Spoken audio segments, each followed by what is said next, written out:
নাজলাতিল জিবাল, ওনার সাথে পাহাড় পর্যন্ত ঝুলতে থাকতো, ডান্স করতে থাকতো,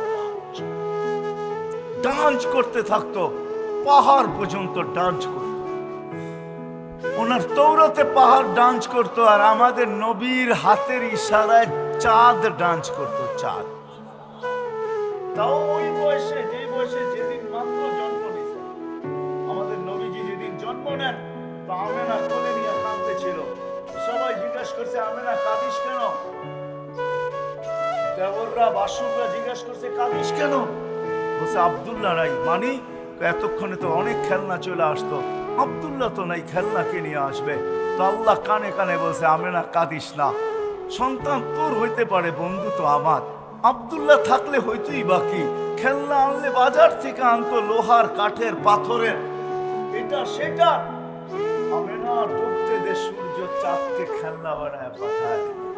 ওই দিনই যখন সূর্য ডোবে, আবু তালেব বলতেছিল, যখন সূর্য ডুবছে বাহিরে চারপাইতে শোয়া দিছি, শোয়াইতে দেরি বাদাল কামরু আইয়াদনু, চাঁদ দ্রুত গতিতে নিচে আসতে দেরি করে নাই।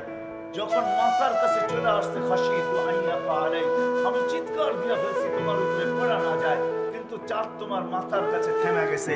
তুমি কয়েক ঘন্টার বাচ্চা ছিলা, হাত পাও ইশারা করতেছিল, আর চাঁদ উপরে ডান্স করতেছিল, ডান্স। বলে চাচা জানেন চাঁদ কি বলতেছিল? বলে তা তো জানি না।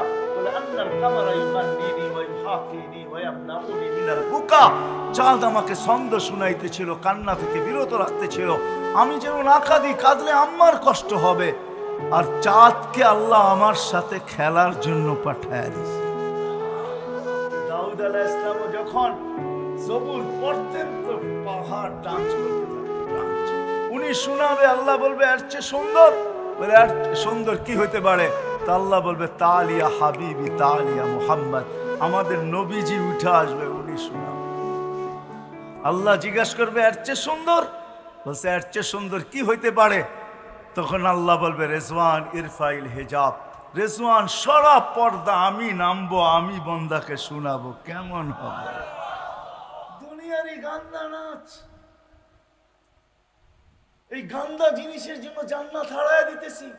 আসেন আজকের থেকে ওয়াদা করি, জীবনটাকে গড়ব, আর গড়ার জন্যই মুহাম্মাদুর রাসূলুল্লাহ